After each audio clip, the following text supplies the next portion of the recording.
बिस्मिल्लाहिर्रहमानिर्रहीम। मैं जनाब अतर शरीफ साहब हमारे पार्टी के बड़े अच्छे माशाल्लाह हैं, बहुत अच्छे हार्ड वर्कर किस्म के बंदे हैं। तो इनको CHN न्यूज़ में खुश आमदीद कहूँगा और इनको आज अपनी पार्टी से जो अपने दिल की ख्वाहिशात हैं और अपनी जो बचपन से ले के अब तक पार्टी के साथ एफिलेशन रही हैं उसके बारे में हम पूछेंगे और ये हमें CHN न्यूज़ पे अपनी सारी ये डिटेल बताएंगे। जी अतर भाई। मैं एक तरह का कहा जा सकता पैदाइशी जैन हूँ। उसकी वजह है कि मेरी वालदा और वालिद ने पहला वोट 1970 में पीपल्स पार्टी को डाला, कास्ट किया था। मुझे छोटा था बहुत, थोड़ा सा यादें हैं कि भुट्टो साहब की फांसी के घर में माहौल बड़ा अफसरदा और ऐसे था जैसे अपने घर में होगी। उसके बाद मैं एक ऐसे इलाके में रहता हूँ फैसलाबाद के, जो कि 1970 में मुस्लिम लीग का गढ़ था। उसके बाद स्कूल मेरा कॉन्वेंट लसाल हाई स्कूल था, वहाँ पे भी एलीट क्लास थी जो कि एंटी पीपल्स पार्टी थी। मुझे बचपन में ही उनसे बहसें होती थी, भुट्टो साहब के ख़िलाफ़ थे, अक्सरियत में अकेला होता था, उनसे बहस करना, उस दलील देना। और सबसे बड़ा एक सवाल वो हर वक्त करते थे, इधर तुम इधर हम की वजह से बांग्लादेश अलग हुआ, जिसका जवाब तलाश करने उन दिनों ना कोई नेट था ना कोई रिसर्च थी, छोटा था, बुक्स भी नहीं थी इतनी आमदनी भी नहीं थी को पास, रसालों से अखबारों से जहाँ से मालूमात मिलती थी वो मैं हासिल करता था, उसके बाद बहस करता था। उस शौक़ ने मुझे रिसर्च की आदत डाली, जिसके बाद मेरा ख्याल मैंने सबसे पहले जो आर्टिकल लिखा वो पाकिस्तान क्यों टूटा 17 किस्त पर मुश्तमिल था। वो मेरा 15, 20, 22 साल की तहरीरें थी। वहाँ से शुरू किया, शौक़ बढ़ता गया। FSC में था जब, तो 1988 में, तो उसके बाद मैं 1989 में प्रैक्टिकली सियासत में आया। 88 में इलेक्शन मैंने पूरी तरह लड़ा, हालांकि वोट नहीं था मेरा, एज अ पोलिंग एजेंट। और 89 में मैं पीपल्स यूथ ऑर्गेनाइजेशन का सिटी का वाइस प्रेसिडेंट था और 1 साल बाद ही मैं सिटी का जनरल सेक्रेटरी था। उसके बाद मेरी जद्दोजहद जारी रही, बीच में तमाम लॉन्ग मार्च, तमाम तहरीकें, सबका मैं हिस्सा रहा हूँ। और उसके अलावा तारक मुस्तफा बाजवा साहब को जब कैद किया गया, पीपल्स पार्टी में आए अदम एतमाद की तहरीक के दौरान, उनके लिए हम ट्रेन पे वहाँ पे गए, हमारी ऑर्गेनाइजेशन भरपूर मुजाहरा किया और वहाँ पर हमने उनको रहा करवाने में अहम किरदार अदा किया। उसके बाद कुछ देर बाद मैं पीपल्स कल्चर विंग डिवीज़न का जनरल सेक्रेटरी, उसके बाद people's culture wing and Faisalabad division का सदर, और अब मैं media coordinator Faisalabad city People's Party के। मुझे रिसर्च की आदत है और मैंने तमाम मुखालिफ कुव्वतों को अपने कलम से शिकस्त दी है। मेरे आर्टिकल्स रिसर्च बेस्ड हैं, उसके बाद डिजिट्स बेस्ड हैं और मैं उनके हवाले के बगैर बात नहीं करता। और हवाले मैं गवर्नमेंट इंस्टीट्यूट के देता हूँ, गवर्नमेंट के अदारों के, जो कि रिजेक्टेड नहीं होते, हालांकि वो गवर्नमेंट के हक में होते हैं। तो मेरी जद्दोजहद तमाम उम्र पीपल्स पार्टी के लिए है, इसके लिए जान देने से भी कभी दरेख नहीं किया और कभी डर का मुजाहरा नहीं किया। तमाम अहम तरीक़ों का मैं हिस्सा रहा हूँ। ये तो थी मेरी अपनी जद्दोजहद जो मुख्तसर अल्फाज में बयान की मैंने। उसके बाद भुट्टो साहब को मैंने बहुत ज़्यादा पढ़ा है। उन्होंने एक बात बड़ी खूबसूरत कही है जो कि आज भी फिट होती है। उन्होंने कहा, जो सीनियर रहनुमा होता है वो एक दिन में बन जाता है, जो सियासी वर्कर वो 30 साल बाद बनता है।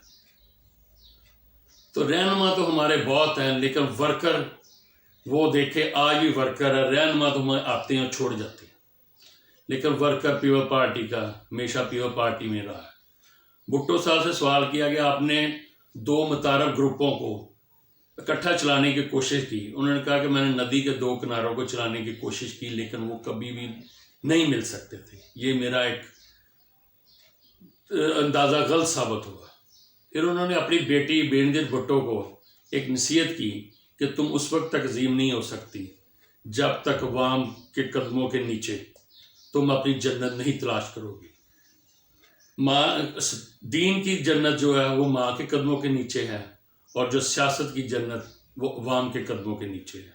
उन्होंने कहा उस वक्त तक तुम अजीम नहीं हो सकती जब तक मिट्टी को नहीं छोड़ोगी।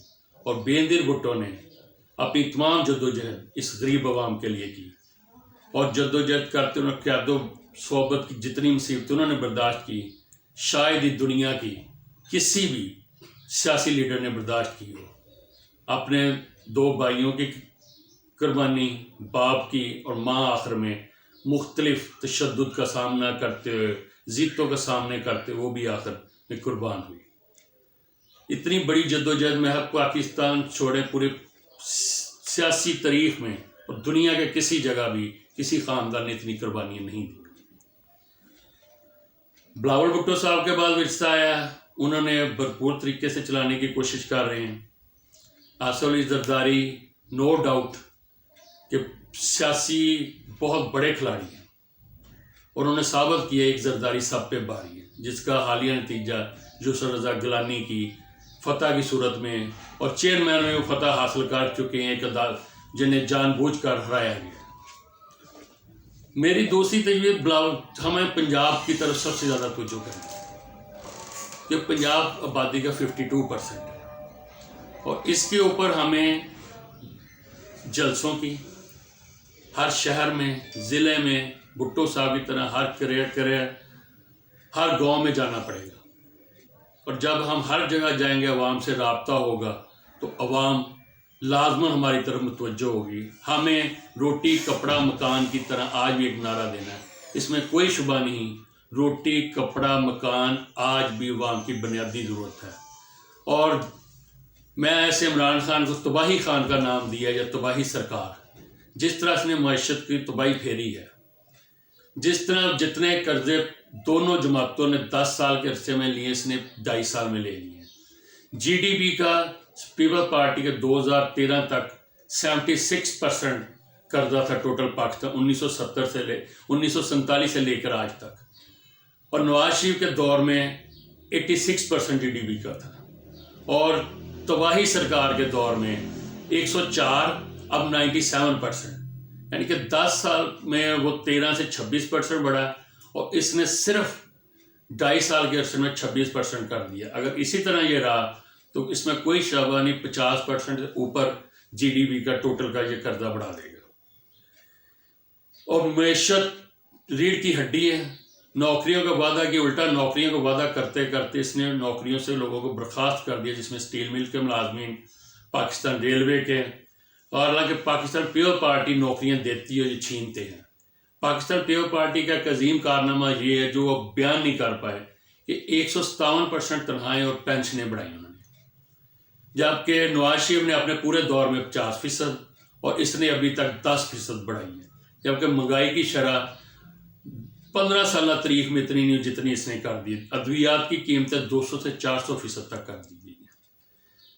बिलावल भुट्टो साहब को चाहिए कि एक मुनज़्ज़म प्रोग्राम रोटी कपड़ा मकान की तरह नारा लेके उनके लिए तमाम मसलाहत और जो कुछ करना चाहते अवाम के सामने पेश करें, ताकि अवाम दोबारा पीपल पार्टी की तरफ उसी तरह लौट जाएं जिस तरह 1970 के अरसे में थे।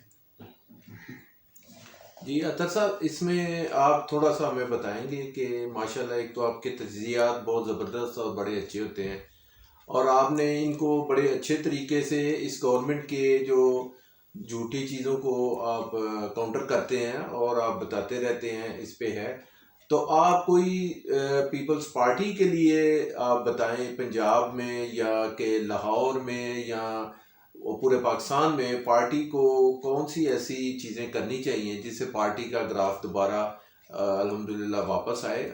और सोशल मीडिया पे तो माशाल्लाह आपने काफ़ी काउंटर किया हुआ है, और सोशल मीडिया पे इस वक्त पाकिस्तान पीपल्स पार्टी के जो बंदे हैं उनकी क्या पोजीशन है, ये ज़रा प्लीज़ बताएं। जब फेसबुक का ज़माना सबसे पहले आया, जब मैं उस पर आया तो शायद चंद लोग थे, और PTI वाले और नॉन लीग वाले हमें घेरते थे। एक एक बंदे को 10-10, 20-20 बंदे मुखालफत करते थे। अब आहिस्ता आहिस्ता वो वक्त आ गया, वो मुखालफत करने वाले ख़त्म हो गए हैं। बहुत सारे बंदे हमें अनब्लॉक करके भाग चुके हैं।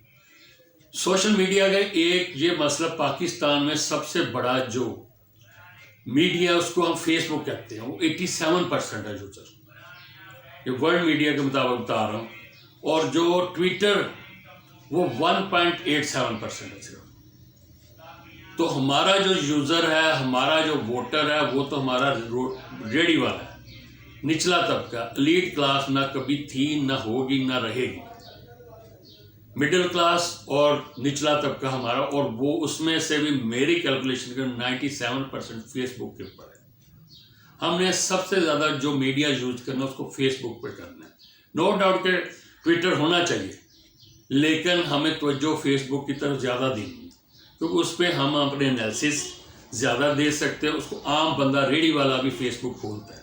हमारा वोटर फेसबुक पर है, और उसी पे हमें देखो सबसे बड़ा हमारा जो लेबर थी, हमारी ताकत का जो मजमूमा जो बेस थी वो लेबर क्लास थी। Labour union Aahista Aahista peoples Party के बाद, ज़िया के ज़माने के बाद आहिस्ता लेबर यूनियन ख़त्म कर दी। हमें चाहिए कि लेबर यूनियन को ज़्यादा एक्टिवेट करें। उसके लिए हमें मेहनत की ज़रूरत है। लेबर्स के जो हमारे लीडर्स हैं उन्हें फैक्ट्रियों में जाना पड़ेगा, उनके मसाइल हल करने होंगे। उनके बेशुमार मसाइल हैं।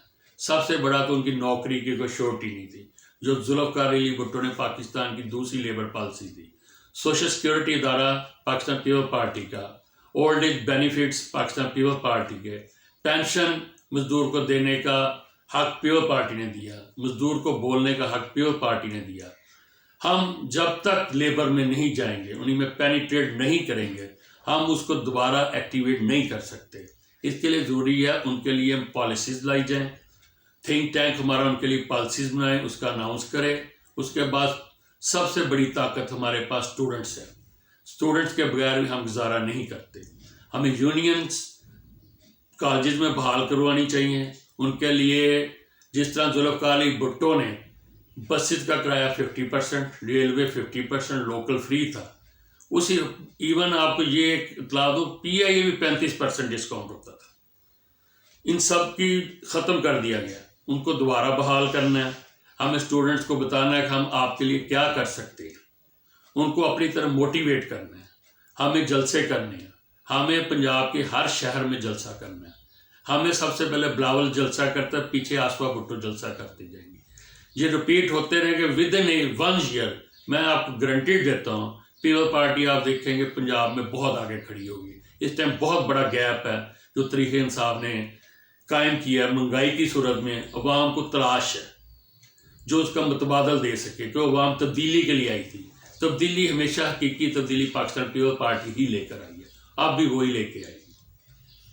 जी अतर साहब, एक आपसे ये आपके तजर्बात की रोशनी में मैं चाह रहा हूँ ये बताएं कि बिलावल भुट्टो जरदारी साहब एज ए चेयरमैन को आप कैसा पा रहे हैं, और ये इंशाल्लाह पाकिस्तान का जो फ्यूचर है, और इनके बारे में कुछ थोड़ा सा बताएं कि ये आपने कैसा इनको फील किया है। जी बिलावल भुट्टो जुल्फ़िकार अली भुट्टो के नवासे, बेनज़ीर भुट्टो के बेटे और आसिफ अली जरदारी के बेटे, उन तमाम की खूबियों को यकजा किया जाए तो बिलावल भुट्टो बनता है। बिलावल भुट्टो को तमाम एहसासात हैं, दहशत गर्दी से लेके भूख और हर चीज़ के।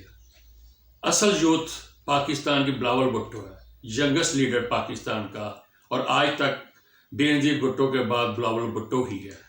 उनकी पॉलिसीज़ वक्त के साथ साथ बहुत बेहतर होती जा रही हैं, और वो आप देखें कि पाकिस्तान पीपल्स पार्टी जब 2013 के बाद किस जगह थी और अब किस जगह पर है। 2018 के रिजल्ट के बाद देखें, उसकी एक वाज़ेह मिसाल पंजाब में आप PDM का जलसा देख लें, गुजरांवाला का देख लें, रावलपिंडी लियाकत बाग में पीपल्स पार्टी का 2019 का देख लें, लाहौर का देख लें, आपको वाज़ेह तौर पर फ़र्क नज़र आएगा पीपल्स पार्टी की झंडों की सूरत में, वर्कर्स की।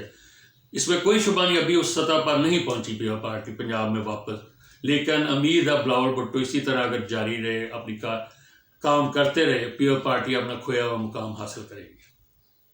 जी बहुत बहुत शुक्रिया जनाब। इसके अलावा कोई आप पार्टी के वर्कर्स को पैगाम देना चाहते हैं, उनकी जो उम्मीदें हैं आगे पार्टी के लिए, उसके बारे में कुछ मैसेज देना चाहते हैं तो वो ज़रा प्लीज़ दें।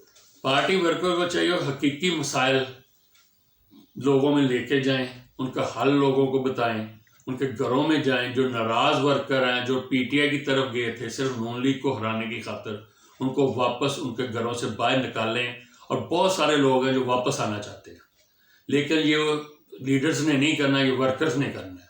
और वर्कर को चाहिए जिस जगह भी है, अपनी जिस जगह पर वो रह रहा है उसके इर्द गिर्द 10, 20, 30 बंदे भी निकाले तो आप देखें लाखों की तादाद में वर्कर और किधर जाएगा, करोड़ों में चल जाएगा। इसलिए उन्हें चाहिए काम करते रहे।